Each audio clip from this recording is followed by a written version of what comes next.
خوف زدہ ہو گئے کہ اگر اس طرح کا ان کے ساتھ اتصال ہوتا رہا تو مستقبل میں ان کا وجود ہی خطرے میں پڑ جائے گا۔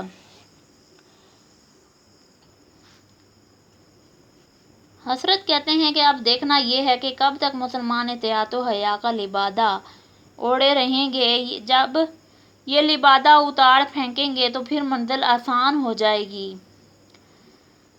اب بڑھتے ہیں اگلے شعر کی جانب۔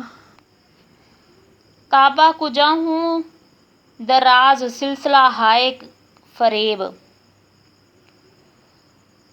ضبط کی لوگوں میں تاب دیکھیے کب تک رہے۔ کعبہ کہتے ہیں کعبہ کجا کب تک، کہاں تک، دراز طویل، سلسلہ ہائے فریب دھوکے بازی کو کہتے ہیں، ضبط برداشت، تاب طاقت کو کہتے ہیں۔ اب بڑھتے مفہوم کی جانب۔ دیکھیے کہ دھوکہ دہی کے یہ سلسلے کتنے طویل ہوتے ہیں اور عوام انہیں کب تک برداشت کرتے ہیں۔ شاعر کہتا ہے انگریزوں کی دھوکہ بازی اور ریاکاری کے متعلق بیان کرتا ہے۔ در حقیقت انگریزوں نے برصغیر میں دھوکہ بازی سے پاؤں پھیلائے، پرفریب چالوں سے فتوحات حاصل کیں اور مکاری و عیاری کا ثبوت دیتے ہوئے ہر جنگ میں غدار پیدا کر کے ان کے ذریعے سے اہم راز حاصل کیے اور آخرکار برصغیر پر قابض ہو گئے۔ اس کے علاوہ بھی انگریزی حکومت وقتاً فوقتاً دھوکہ بازی پر مشتمل پالیسیوں کا نفاذ کرتی رہی، عوام کو بہلانے کے لیے کھوکھلی پالیسیاں نافذ کرتی رہی، چند روپوں کے عوض انہیں جان کی بازی لگانا پڑ رہی تھی۔ انگریزوں نے ہمیشہ اپنے مقاصد کے حصول کے لیے مسلمانوں کو استعمال کیا، عیاری اور مکاری سے ایسے ذرائع استعمال کیے جن سے ان کے اقتدار کو طول حاصل ہوا۔ دیکھیے لوگوں میں کب تک یہ ظلم و ستم برداشت کرنے کی ہمت رہتی ہے اور کب تک لوگ اس جفاکاری کے خلاف آواز اٹھاتے ہیں۔ دراصل وہ علی العلان لوگوں کو انگریزوں کے خلاف بغاوت پر اکسا رہے ہیں۔ پردہ اصلاح میں کوشش تخریب کا خلق خدا پر عذاب دیکھیے کب تک رہے۔ پردہ اصلاح میں یعنی درستی کی آڑ میں، کوشش تخریب خراب کرنے کی کوشش، بگاڑ پیدا کرنے کی کوشش، اصلاح کی آڑ میں برباد کرنے کی کوشش دیکھیں کب تک رہتی ہے اور مخلوق الہی پر یہ عذاب کب تک جاری و ساری رہتا ہے۔ زیر تشریح شعر میں شاعر نے انگریز حکومت پر تنقید کی ہے۔ شاعر نے انگریزوں کی نافذ کردہ اصلاحات کے متعلق اپنی مبنی بر حقیقت آراء بیان کی ہیں۔ اصلیت میں یہ اصلاحات نہیں بلکہ تخریب کاری کا ایک طویل سلسلہ ہے جو ہنوز جاری ہے۔ انگریز حکومت نے بارہا ایسے اقدامات کیے جو دیکھنے میں عوام کی فلاح و بہبود کے عکاس نظر آتے ہیں، لیکن ان کے پیچھے بھی انگریزوں کی معاشی و سیاسی فوائد پوشیدہ رہے ہیں۔ نظام تعلیم ہی کی مثال لے لیجیے۔ پہلے انگریزوں نے اس پر کوئی توجہ نہ دی، لیکن جب کمپنی کو انگلستان سے مہنگی تنخواہ پر ملازم بلانے پڑے تو پھر انہوں نے ایک خاص نصاب کے مطابق ہندوستانی لوگوں کو تعلیم دی تاکہ کلرک اور انگریزوں کے نمک خوار پیدا ہو سکیں، یعنی کہ وفادار پیدا ہو سکیں۔ اس نظام تعلیم کا بنیادی ڈھانچہ ایک تنگ نظر اور متعصب انگریز لارڈ میکالے نے وضع کیا تھا۔ دوسرے مصرعے میں شاعر نے انگریزوں کو عوام پر عذاب قرار دیا ہے۔ یاد رہے علماء کے ایک طبقے کا یہ موقف تھا کہ انگریز ہندوستانی عوام کے کرداروں کی سزا ہے، عیش و نشاط اور بدعمالیوں کے نتیجے میں عذاب کے طور پر انگریز قوم ان پر مسلط کی گئی ہے۔ شاعر کہتا ہے کہ دیکھیے تخریب کاریوں کا یہ سلسلہ کب تک جاری و ساری رہتا ہے۔ حسرت آزاد پر جور و غلامان وقت، از رہ بغض و تاب دیکھیے کب تک رہے۔ جور کہتے ہیں ظلم و ستم کو، غلامان وقت ابن الوقت موقع پرست لوگ، از رہ بغض و تاب کینہ و دشمنی کے طور پر دیکھیے آزادی پسند حسرت پر ابن الوقت طرز کے لوگ کب تک کینہ و دشمنی کے طور پر ظلم و ستم روا رکھتے ہیں۔ اس شعر میں شاعر کیا بیان کرتے ہیں کہ حسرت نے اپنے آپ کو آزادی پسند قرار دیا ہے۔ یہ بات فقط ان کی زبانی نہیں بلکہ کردار کی سطح پر رکھی گئی ہے کہ وہ واقعی آزادی پسند تھے۔ کئی مرتبہ انہیں جیل میں بھی جانا پڑا لیکن وہ حق پر ڈٹے رہے۔ بعض دفعہ تو ایسا ہوا کہ جلسے میں تقریر کر رہے تھے تو دوران تقریر پکڑ کر جیل میں ڈال دیے گئے، لیکن استقلال اور ثابت قدمی دیکھیے کہ سزا پوری کرنے کے بعد بھی لوگوں کو اسی جلسہ گاہ میں اکٹھا کیا اور کہنے لگے، ہاں تو اس دن کیا کہہ رہا تھا۔ وہ اپنے آپ کو آزادی کا دلدارہ قرار دیتے تھے اور لوگوں کو علی الاعلان آزادی کی ترغیب دیتے تھے۔ شاعر کہتا ہے کہ میں تمام مصائب حوصلہ مندی سے برداشت کرتا ہوں، بقول حسرت ہے مشق سخن جاری چکی کی مشقت بھی، ہے مشق سخن جاری چکی کی مشقت بھی، ایک طرفہ تماشا ہے حسرت کی طبیعت بھی۔ لیکن یہ شاعر کہتا ہے ہمارے معاشرے میں بعض ابن الوقت قسم کے لوگ بھی موجود ہیں جو اجتماعی فائدے کی بجائے اپنے ہی فائدے کو مد نظر رکھتے ہیں اور جی حضوری کی طرح انگریزوں کے ہر طرح کے غلط قدم میں ان کا ساتھ دیتے ہیں۔ حکومت کو خوش کرنے کے لیے یہ لوگ آزادی پسندوں سے ٹکر لیتے ہیں۔ دوران قید انہی خوشامدیوں نے حسرت پر پتھراؤ بھی کیا تاکہ حکومت خوش ہو۔ شاعر نے انہی لوگوں کے متعلق بیان کیا ہے کہ آزادی انہیں خود تو پسند نہیں، غلام طبیعت کے مالک ہیں اور غلام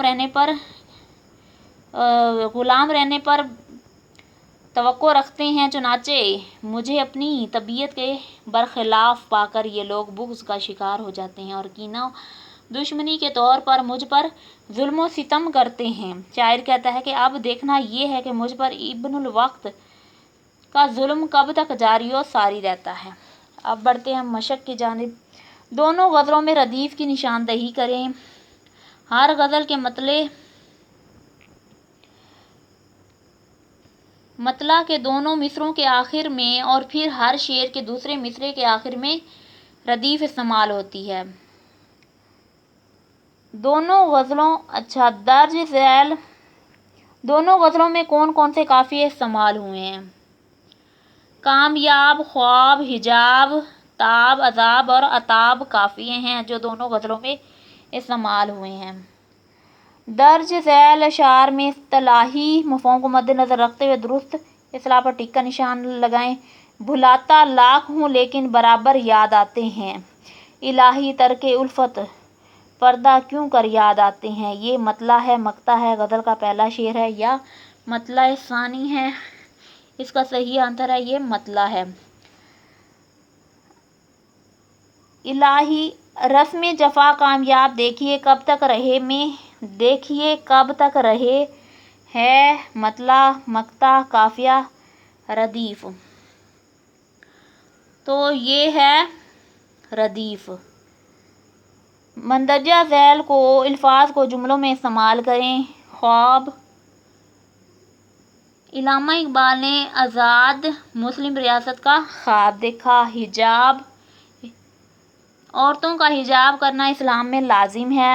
خبر، یہ آج کی تازہ خبر ہے۔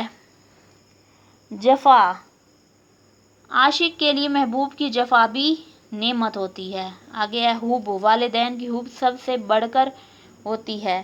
یہیں پر ہماری غزل کا اختتام ہوتا ہے اور اسی کے ساتھ ہی ہمیں اجازت دیجیے۔